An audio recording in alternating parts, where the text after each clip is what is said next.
Hey guys, welcome to the Know. I'm Ashley Jenkins. I'm Gus Cirola. Even though we had like a huge list of amazing games to play in 2016, the original list was actually a lot longer than it ended up. I mean, you got to play Uncharted 4 and Dark Souls 3 and Owlboy and Final Fantasy 15 finally and Battlefield 1 and Titanfall 2, but we're supposed to have more, damn it. 2016 gave us a ton of releases, but it also brought a ton of delays. Here are all the delayed games that jumped ship from this year that we'll hopefully finally get a chance to play in 2017. Hopefully. So if you've lost track, now you'll know when they're coming out. One of the most anticipated delayed games of 2016 would have to be Horizon Zero Dawn from Guerrilla Games, which was moved back to February 28th, 2017. So at least that one it's not super far away. Horizon's release will be exciting not only because of all the really interesting gameplay elements they've shown, and come on, I mean, it's got dino robots, but because visually it seems like one of the big system sellers for PS4 Pro. And that's what they've talked about, right? This is one of the games that we got to see at E3, and absolutely loved everything about it. But before you hunt down the dinosaur robots, you'll also be able to play a couple of titles that just barely missed their 2016 dates. Both South Park: The Fractured Butthole and Gravity Rush 2 will be available early in 2017. They both come out actually in January.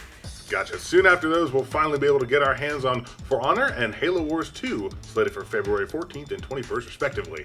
But those games also had fall release dates until Microsoft and Ubisoft dashed our hopes at E3. So if you just can't wait until 2017 for more Halo Wars, a remastered version of the first game, Halo Wars Definitive Edition, is out now for anyone who pre-ordered the Ultimate Edition of Halo Wars 2. Spring seems to be a popular destination for delayed 2016 games as Mass Effect Andromeda, Nier Automata, and Persona 5 all land in that season.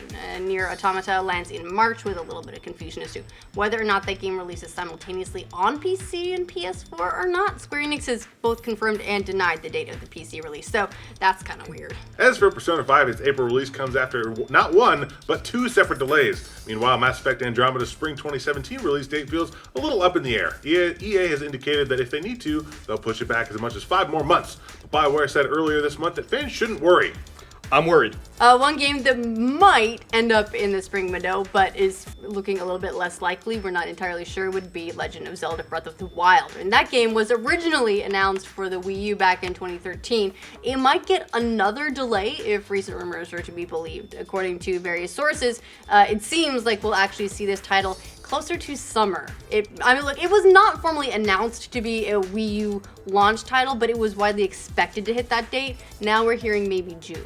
Beyond Breath of the Wild, the rest of the titles we know about that were delayed into next year all have rather ambiguous launch windows or no windows at all. 2 of them are Microsoft exclusives, Crackdown 3 and Scalebound.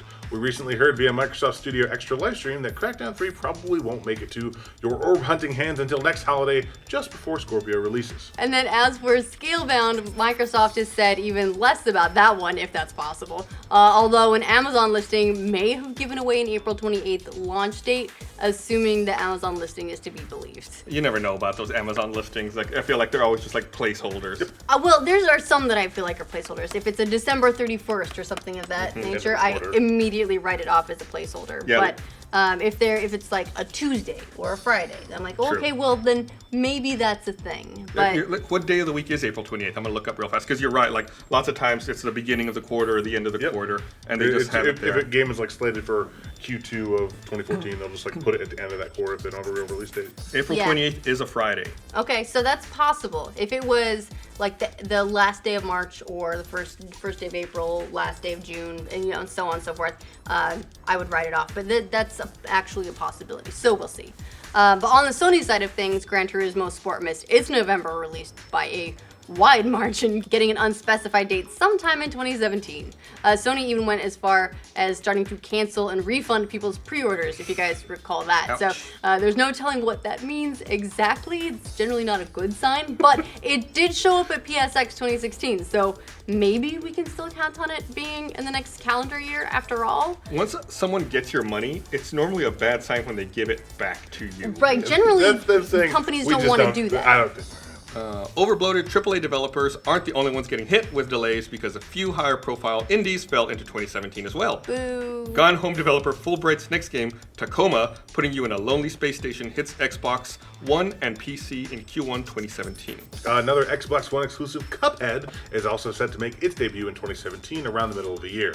2017 will also end the long wait for the former PS4 exclusive Rhyme, the Miyazaki meets Team Ico aesthetic, which just saying those words together is amazing. I mean, it certainly made an impression when it was first announced, but after months of silence, the developer finally revealed that they'd split ways with Sony, delayed the game until 2017, and will be making their release multi-platform instead, which I like that because it just means that more people will get their hands on it. In addition to all the games we've already listed, there are also a handful of games that were either canceled in 2016 or simply neglected to tell us they weren't coming out this year after all. Most famous of those would be Dead Island 2, which hasn't had a single update in months. The game disappeared from Steam earlier this year, leading to some to believe it was canceled, but Sumo Digital insisted this summer that they're still working on it, so who knows what to expect.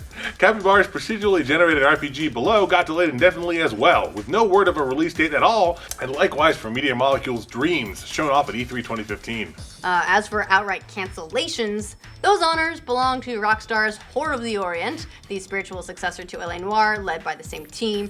2016 also saw the end of development on Fable Legends, RIP, and Lionhead Studios as a whole, also RIP.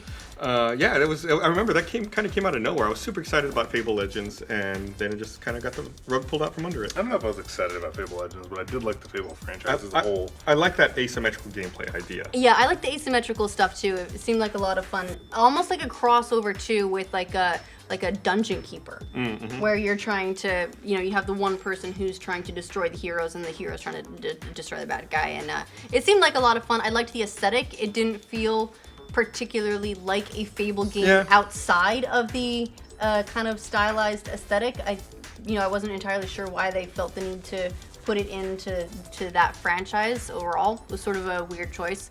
I guess they sort of went back on that choice though. And so, it's a bummer, but I can't honestly say how long I would have played it if it had come out. I probably would have tried it out and then went, and gone and played something else.